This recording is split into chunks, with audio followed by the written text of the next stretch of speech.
ಯೆಹೋವನನ್ನ ಪೂರ್ಣ ಹೃದಯದಿಂದ, ಪೂರ್ಣ ಪ್ರಾಣದಿಂದ, ಪೂರ್ಣ ಶಕ್ತಿಯಿಂದ ಪ್ರೀತಿಸಬೇಕು. ಇದು ನಿಷ್ಠೆ. ಇಲ್ಲಿ ಎಲ್ಲಿಯಾದರೂ ಈ ಮೂರು ಭಾಗಗಳಲ್ಲಿ ಎಲ್ಲಿಯಾದರೂ ಅಪೂರ್ಣವಾದರೆ ನಾವು ಏನಾಗ್ತೀವಿ ಗೊತ್ತಿಲ್ಲದೆ, ಆಗುತ್ತಿದೆ ಎಂಬ ಅರಿವು ಕೂಡ ಇಲ್ಲದೆ ಈ ವ್ಯಭಿಚಾರದಲ್ಲಿ ಪ್ರವೇಶ ಮಾಡಲಿಕ್ಕೆ ಸಾಧ್ಯತೆಗಳಿದೆ ಎಂಬುದಾಗಿ ಇಸ್ರೇಲರ ಪದ್ಧತಿ ಏನಂದ್ರೆ ಆಗಾಗ್ಗೆ ನಮ್ಮ ಸಮುದಾಯದಲ್ಲಿ, ನಮ್ಮ ಕುಟುಂಬಗಳಲ್ಲಿ ಧರ್ಮೋಪದೇಶ ಕಂಡ 6ನೇ ಅಧ್ಯಾಯದ 4ನೇ ವಚನವನ್ನ ಶಮಾ ಇಸ್ರೇಲ್ ಅಂತ ಹೇಳಲೇಬೇಕು. ಏನು, ಯಾಕೆ? ಅದರ ಉದ್ದೇಶ ಅಂದ್ರೆ ಆಗಾಗ್ಗೆ ಯೆಹೋವನೊಬ್ಬನೇ ದೇವರು, ಯೆಹೋವನೊಬ್ಬನೇ ದೇವರು. ನಮ್ಮಿಂದ ಯೆಹೋವನು ಅಪೇಕ್ಷಿಸುತ್ತೇನೆಂದ್ರೆ ಅವನನ್ನ ಹೃದಯದಿಂದ, ಪ್ರಾಣದಿಂದ, ಶಕ್ತಿಯಲ್ಲಿ ಪೂರ್ಣವಾಗಿ. ಪದಗಳೆಲ್ಲ ಬಳಕೆ ಬಹಳ ಚೆನ್ನಾಗಿದೆ. ಪೂರ್ಣ ಹೃದಯ, ಇಲ್ಲಿ ಕೊರತೆ ಆದ್ರೆ, ನಮ್ಮ ಪ್ರೀತಿ ಅಪೂರ್ಣವಾದ್ರೆ, ನಮ್ಮ ಪ್ರೀತಿ ಒಂದು ವೇಳೆ ಇನ್ಸ್ಟಾಲ್ಮೆಂಟ್ ಆದ್ರೆ ನಮ್ಗೆ ಹೇಳಿದ್ರೆ ಒಳ್ಳೆಯದು. ಯಾಕಂದ್ರೆ ನಮ್ಗೆ ಇನ್ಸ್ಟಾಲ್ಮೆಂಟ್ ಭಾಷೆ ಎಲ್ಲರಿಗೂ ಚೆನ್ನಾಗುತ್ತೆ. ಏನಂತೀರಾ? ಇನ್ಸ್ಟಾಲ್ಮೆಂಟ್ ಭಾಷೆ ನಮ್ಮೆಲ್ಲರಿಗೂ. ಅಲ್ಲಿ ಏನಾದ ತೊಡಕುಗಳಾದ್ರೆ ಇಸ್ರೇಲರೇ, ಯಹೂದಿ ಕ್ರೈಸ್ತರೇ, ಇವತ್ತು ನಮಗೂ ಅನ್ವಯವಾಗುವಂತ ಸತ್ಯ ವ್ಯಭಿಚಾರ ಹಾದಿಯಲ್ಲಿ ಇದ್ದೇವೆ ಎಂಬುದಾಗಿ. ಈ ವ್ಯಭಿಚಾರಿಗಳ ಮನಸ್ಥಿತಿ ಏನು? ವ್ಯಭಿಚಾರಿಗಳ ಮನಸ್ಥಿತಿ ಏನು? ಓಕೆ, ಮೊದಲನೇ ಮದುವೆ ನಡೆದಿದೆ ಎಲ್ಲಿ? ಕಾನಾನ್, ಏದೆನ್ ತೋಟ. ಕಾನಾನ್ ಮದುವೆ ಏದೇನ? ಮೊದಲನೇ ಮದುವೆ ಕಾನಾನ್ ಏದೇನಲ್ಲ. ನೋಡಿ, ಒಂದ್ಸರಿ ತಪ್ಪು ಮಾಡಿದ್ರೆ ಇನ್ನೊಂದ್ಸರಿ ಮಾಡಬಾರ್ದು ಅನ್ನೋದಕ್ಕೆ ಎಷ್ಟು ಸ್ಪಷ್ಟನೆಗಳು. ಮೊದಲನೇ ಮದುವೆ ನಡೆದಿರೋದು ಎಲ್ಲಿ? ಮೊದಲನೇ ಮದುವೆ ಮಾಡಿದವರು ಯಾರು? ಆದಾಮನಿಗೆ ಎಷ್ಟು ಹೆಂಡತಿ? ನಿಮ್ಮ ಸಂಖ್ಯೆ ಅಧಿಕವಾಗಿದೆ. ಶೋಭಕ ಬಹಳ ಚೆನ್ನಾಗಿ ಹೇಳಿದ್ವಿ ಇವತ್ತು ಮುಂಚಾನೆ. ಶೋಭಕ ಅದಕ್ಕೆ ಶೋಭಕ ಅವರ ಚರ್ಚೆ ಮಾಡ್ತಾ ಹೇಳ್ತಾರೆ, ಹೆಣ್ಣು ಮಕ್ಕಳು ಕೂಟಗಳಲ್ಲಿ, ಪ್ರಾರ್ಥನೆ ಕೂಟಗಳಲ್ಲಿ ಹೆಚ್ಚಾಗಿದ್ದಾರೆ. ಹೌದು, ನಿಜ, ಅದು ನಾನು ಒಪ್ಕೊಳ್ತೀನಿ. ಅದಕ್ಕೆ ನಮ್ಮ ರೆವರೆಂಡ್ ಡಾಕ್ಟರ್ ಅನಂತ್ ಕುಮಾರ್ ಅವರು ಒಂದು ಬಹಳ ಚೆನ್ನಾಗಿ ಹೇಳಿದ್ದಾರೆ, ಆಶ್ಚರ್ಯ ಪಡಬೇಡ್ರಿ, ಸ್ವರ್ಗದಲ್ಲೂ ಅವರೇ ಹೆಚ್ಚಿರಬಹುದೇನು. ಬದುಕೇ ಬಡದೀವ ಉತ್ತೇಜನ ಇತ್ಯಾದಿ ಕಾರಣಗಳು.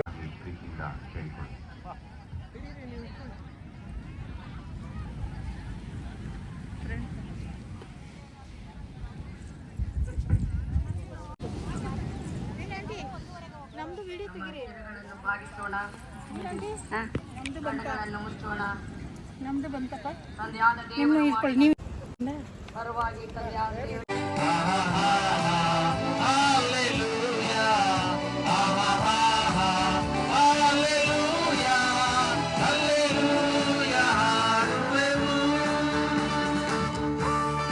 ಅಗಾಧ ಜಲದ ಮೇಲೆ ಆತ್ಮ ಅಲೆಗಳ ಮೇಲೆ ಚಲಿಸುತ್ತಿರಲು ತನ್ನ ಮಹಿಮೆಯನ್ನು ತೋರಿಸಿದ ಬೆಳಕಿನ ದೇವರು ತನ್ನ ಮಹಿಮೆಯನ್ನು ತೋರಿಸಿದ್ದಾನೆ.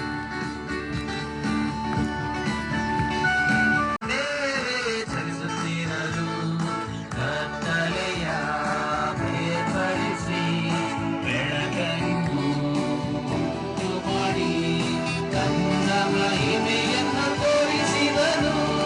ಸೃಷ್ಟಿಕರ್ತ ಕ್ರಿಸ್ತನ ಸ್ತುತಿಸುವೆವು. ಸರ್ವ ಸೃಷ್ಟಿಯು ಆತ ಕ್ರಿಯೆಯು ಸರ್ವ ಜನಾಂಗ ಸುನಾದದಲ್ಲಿ. ಬಳ್ಳಿಗಳ ಸೃಷ್ಟಿ ಮಾಡಿ, ಪ್ರಾಣಿ ಪಕ್ಷಿಗಳ ಉಂಟು ಮಾಡಿ, ಮಣ್ಣಿನಿಂದ ಮನುಷ್ಯನನ್ನು ಸೃಷ್ಟಿ ಮಾಡಿ, ಮೂಗಿನಲ್ಲಿ ಶ್ವಾಸವನ್ನು ಊದಿ ಜೀವಿಸುವಂತೆ ಮಾಡಿದ. ಮೂಗಿನಲ್ಲಿ ಶ್ವಾಸವನ್ನು ಊದಿ ಜೀವಿಸುವಂತೆ ಮಾಡಿದನಿ. ಸೃಷ್ಟಿಕರ್ತ ಕ್ರಿಸ್ತನ ಸ್ತುತಿಸುವೆವು. ಸರ್ವ ಸೃಷ್ಟಿಯು ಆತ ಕ್ರಿಯೆಯು ಸರ್ವ ಜನಾಂಗ ಸುನಾದದಲ್ಲಿ ಕ್ರಿಸ್ತನ ಕ್ರಿಯೆಯ ಘನಪಡಿಸುವೆವು. ಹಲ್ಲೆಲೂಯಾ, ಹಲ್ಲೆಲೂಯಾ, ಹಲ್ಲೆಲೂಯಾ, ಇನ್ನೊಂದ್ಸರಿ ಹಲ್ಲೆಲೂಯಾ, ಹಲ್ಲೆಲೂಯಾ, ಹಲ್ಲೆಲೂಯಾ, ಹಲ್ಲೆಲೂಯಾ.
ಜಯಿಸಿ ಎದ್ದನು, ಯಜ್ಞದ ಕುರಿಯಾದ ಆತನು ನಿತ್ಯ ಜೀವವ ನೀಡುವನು.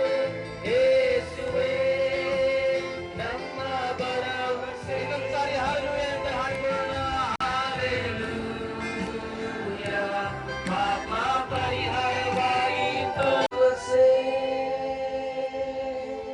ಯೇಸುವೇ ನನ್ನ ಭರವಸೆ, ಜೀವವ ನೀಡುವನು. ಯೇಸುವೇ ನನ್ನ ಭರವಸೆ, ಯೇಸುವೇ ನನ್ನ ಭರವಸೆ, ಯೇಸುವೇ ನೀ ನನ್ನ ಭರವಸೆ. ಸೇರಿ ಬಂದಿದ್ದೇವೆ. ನಾಳಿನ ದಿವಸ ಲಾಸ್ಟ್ ಕೊನೆ ದಿನ. ನಮ್ಮ ಸ್ಥಳಗಳಿಗೆ ಮನೆಗೆ ಹೋಗ್ತಾ ಇದ್ದೇವೆ. ಇಲ್ಲಿಂದ ಏನನ್ನು ತೆಗೆದುಕೊಂಡು ಹೋಗ್ತಾ ಇದ್ದೇವೆ? ಕೇಳಿದಂತ ವಾಕ್ಯಗಳನ್ನು ಇಲ್ಲೇ ಬಿಟ್ಟು ಹೋಗ್ತಾ ಇದ್ದೇವಾ? ಯೋಚನೆ ಮಾಡೋಣ. ಜೀವವುಳ್ಳ ವಾಕ್ಯಗಳು ಸಾರಲ್ಪಟ್ಟಿದೆ. ಇವತ್ತು ನಮ್ಮ ಜೀವಿತದಲ್ಲಿ ಬದಲಾವಣೆಯ ಜೀವಿತ ಇಲ್ಲದಿದ್ರೆ ಏನು ಪ್ರಯೋಜನ? ರೋಮಾಪುರದವರಿಗೆ ಬರೆದ ಪತ್ರಿಕೆ 10ನೇ ಅಧ್ಯಾಯ 8ನೇ ವಚನವನ್ನು ಓದುವಾಗ, ದೇವರ ವಾಕ್ಯವು ನಿನ್ನ ಸಮೀಪದಲ್ಲೇ ಇದೆ, ನಿನ್ನ ಹೃದಯದಲ್ಲಿ ಇದೆ ಅನ್ನುತ್ತದೆ. ದೇವರ ವಾಕ್ಯ ನಿನ್ನ ಸಮೀಪದಲ್ಲೇ ಇದೆ. ಇವತ್ತು ಆ ವಾಕ್ಯ ನನ್ನ ಸಮೀಪದಲ್ಲಿದೆಯಾ? ಆ ವಾಕ್ಯಗಳನ್ನು ಧ್ಯಾನ ಮಾಡ್ತಾ ಇದ್ದೇನಾ? ಯೋಚನೆ ಮಾಡೋಣ ಪ್ರಿಯರೇ. 119ನೇ ಕೀರ್ತನೆ 165ನೇ ವಚನವನ್ನು ಓದುವಾಗ, ನಿನ್ನ ಧರ್ಮಶಾಸ್ತ್ರವನ್ನು ಪ್ರೀತಿಸುವವರಿಗೆ ಸಂಪೂರ್ಣ ಸಮಾಧಾನವಿರುತ್ತದೆ, ವಿಘ್ನಕರವಾದದ್ದು ಒಂದು ಇರುವುದಿಲ್ಲ.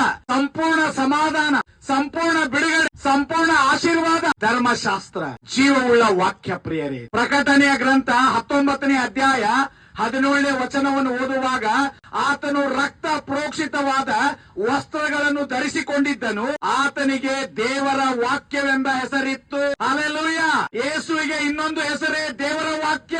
ಆ ವಾಕ್ಯವೆಂಬಾತನು ನರಾವತಾರವೆತ್ತಿ ನಮ್ಮ ಮಧ್ಯದಲ್ಲಿ ವಾಸ ಮಾಡಿದನು. ಆತನ ಮಹಿಮೆಯನ್ನು ನಾವು ನೋಡಿದೆವು. ವಾಕ್ಯವೆಂಬಾತನು ಬಂದನು. ವಾಕ್ಯ ಜೀವವುಳ್ಳ ವಾಕ್ಯ ಪ್ರಿಯರೇ. ಇವತ್ತು ನಾವು ಆಲೋಚನೆ ಮಾಡೋಣ. ಹಾಗಾದರೆ ದೇವರ ಸಮೀಪಕ್ಕೆ ನಾವು ಬರುವುದಕ್ಕೆ ಅಡ್ಡಿಗಳು ಏನು ಎಂಬುದಾಗಿ ನಾವು ನಿನ್ನಿನ ದಿವಸ ಕೇಳಿದ್ದೇವೆ. ಇವತ್ತು ದೇವರ ವಾಕ್ಯದಲ್ಲಿ ನೋಡ್ತೇವೆ. 107ನೇ ಕೀರ್ತನೆ 18ನೇ ವಚನ. 107ನೇ ಕೀರ್ತನೆ 18ನೇ ವಚನದಲ್ಲಿ ಒಂದು ಮಾತು ಬರೆಯಲ್ಪಟ್ಟಿದೆ. ಅವರು ಎಲ್ಲ ಆಹಾರಕ್ಕಾಗಿ ಅಸಹ್ಯ ಪಟ್ಟು ಮರಣಕ್ಕೆ ಸಮೀಪವಾದರು ಎಂಬುದಾಗಿ ಬರೆಯಲ್ಪಟ್ಟಿದೆ. ಎಲ್ಲ ಆಹಾರಕ್ಕಾಗಿ ಅಸಹ್ಯ ಪಟ್ರಂತೆ, ಮರಣಕ್ಕೆ ಸಮೀಪವಾದರು ಎಂಬುದಾಗಿ ದೇವರ ವಾಕ್ಯ ನೋಡ್ತೇವೆ. ಇಸ್ರಾಯೇಲ್ ಜನರಾದಂತ ದೇವ ಜನರಾದಂತ ಇಸ್ರಾಯೇಲರನ್ನು ದೇವರು ಐಗುಪ್ತ ದೇಶದಿಂದ 430 ವರ್ಷ ದಾಸತ್ವದಲ್ಲಿದ್ದಂತ ಕೊಳಿತಾ ಇದ್ದಂತ ಜನರನ್ನು ಮೋಶೆಯ ಮೂಲಕವಾಗಿ ದೇವರು ಬಿಡುಗಡೆ ಮಾಡಿಕೊಂಡು ಬಂದಾಗ ಸುಮಾರು 6 ಲಕ್ಷ ಜನರು. ಆಲೋಚನೆ ಮಾಡ್ರಿ, ಆ 6 ಲಕ್ಷ ಜನರನ್ನು ಆತನು ಕರೆದುಕೊಂಡು ಬರುತ್ತಾ ಇರುವಂತಹ ಸಂದರ್ಭದಲ್ಲಿ ದೇವರು ಮರುಭೂಮಿಯಲ್ಲಿ ಅವರಿಗೆ ನೀರನ್ನು ಕೊಟ್ಟ, ಮರುಭೂಮಿಯಲ್ಲಿ ಮನ್ನವನ್ನು ಆಹಾರವನ್ನು ಕೊಟ್ಟ. ಇಷ್ಟೆಲ್ಲ ಕೊಟ್ಟಿದ್ದಾಗಲೂ ಅವರಲ್ಲಿ ಗುಣಗುಟ್ಟುವಂತ ಆತ್ಮ ಇತ್ತು ಎಂಬುದಾಗಿ ನೋಡ್ತೇವೆ. ಇದನ್ನೇ ಪೌಲನು 1 ಕೊರಿಂಥ 10ನೇ ಅಧ್ಯಾಯ 2ರಿಂದ 10 ವಚನಗಳನ್ನು ನೀವು ಓದುತ್ತಾ ಹೋಗುವಾಗ, 1ನೇ ಕೊರಿಂಥ 10ನೇ ಅಧ್ಯಾಯದಲ್ಲಿ ನಾವು ನೋಡುವಾಗ ಪೌಲನು ನಿದರ್ಶನವಾಗಿ ಹೇಳ್ತಾ ಇದ್ದಾನೆ. ಅವರು ಆಶಿಸಿದರು, ನೀವು ಆಶಿಸುವರಾಗಿರಬಾರದು. ಅವರು ವಿಗ್ರಹಾರಾಧಕರಾದರು, ನೀವು ವಿಗ್ರಹಾರಾಧಕರಾಗಬಾರದು. ಅವರು ಜಾರತ್ವ ಮಾಡಿ ಅರಣ್ಯದಲ್ಲೇ ಸತ್ತು ಹೋದರು, ನೀವು ಜಾರತ್ವ ಮಾಡದೇ ಇರೋಣ. ಅವರು ದೇವರನ್ನು ಪರೀಕ್ಷಿಸಿದರು, ನೀವು ಪರೀಕ್ಷಿಸದೇ ಇರೋಣ ಎಂಬುದಾಗಿ ಪೌಲನು ಕೊರಿಂಥ ಸಭೆಯವರಿಗೆ ಹಳೆ ಒಡಂಬಡಿಕೆಯಲ್ಲಿ ನಮ್ಮ ಪಿತೃಗಳಾದಂತ ಇಸ್ರಾಯೇಲರು ಅರಣ್ಯದಲ್ಲಿ ವಾಸ ಮಾಡ್ತಾ ಇರುವಂತ ನಿದರ್ಶನವನ್ನು ಕೊರಿಂಥ ಸಭೆಯವರಿಗೆ ಪೌಲನು ಪತ್ರಿಕೆಯ ಮೂಲಕವಾಗಿ ಎಚ್ಚರಿಸುವಂತ ಮಾತನ್ನು ನಾವು ನೋಡ್ತಾ ಇದ್ದೇವೆ. ದೇವರು ಮನ್ನ ಕೊಟ್ಟು ನಡೆಸ್ತಾ ಇದ್ದಾಗಲೂ ಅವರಲ್ಲಿರುವಂತಹ ಮನೋಭಾವನೆ, ಅವರಲ್ಲಿರುವಂತಹ ಸ್ವಭಾವ ಕೆಟ್ಟು ಹೋದಂತ ಸ್ವಭಾವ ಪ್ರಿಯ. ಆಹಾರಕ್ಕಾಗಿ ಅಸಹ್ಯ ಪಟ್ಟರಂತೆ. ಅರಣ್ಯಕಾಂಡ 11ನೇ ಅಧ್ಯಾಯವನ್ನು ಓದುವ ಪ್ರತಿಯೊಬ್ಬ ಇಸ್ರಾಯೇಲನು ತನ್ನ ಗುಡಾರದ ಮುಂದೆ ಅಳ್ತಾ ಇದ್ದಾನೆ. ಯಾಕೆ ಅಳ್ತಾ ಇದ್ದಾನೆ?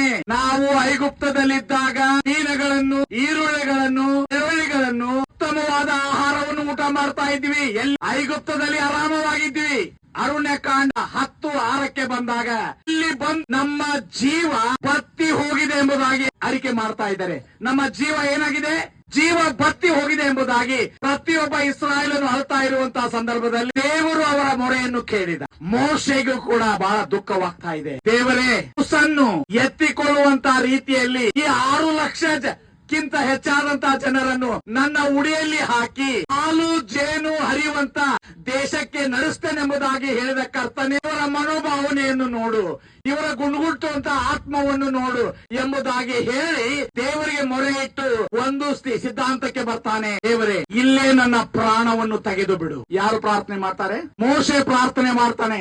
ಈ ಜನರನ್ನು ಮುಂದೆ ನಡೆಸುವುದಕ್ಕೆ ನನ್ನಿಂದ ಆಗುವುದಿಲ್ಲ, ನನ್ನಿಂದ ಆಗುವುದೇ ಇಲ್ಲ, ಅದಕ್ಕಾಗಿ ನನ್ನ ಪ್ರಾಣವನ್ನೇ ತೆಗೆದು ಬಿಡು ಎಂಬುದಾಗಿ ಪ್ರಾರ್ಥನೆ ಮಾಡಿದಾಗ ದೇವರು ಹೇಳ್ತಾನೆ, ಹೆದರಬೇಡ, ನಾನು ನಿನ್ನೊಂದಿಗಿದ್ದೇನೆ. 70 ಮಂದಿ ಹಿರಿಯರನ್ನು ಆರಿಸಿಕೋ. ಇದನ್ನೆಲ್ಲವನ್ನು ಹೇಳಿದ ಮೇಲೆ ಕೂಡ ಅವರು ಮಾಂಸಕ್ಕೋಸ್ಕರ ಆಸೆ ಪಡ್ತಾ ಇದ್ದಾರಲ್ಲ.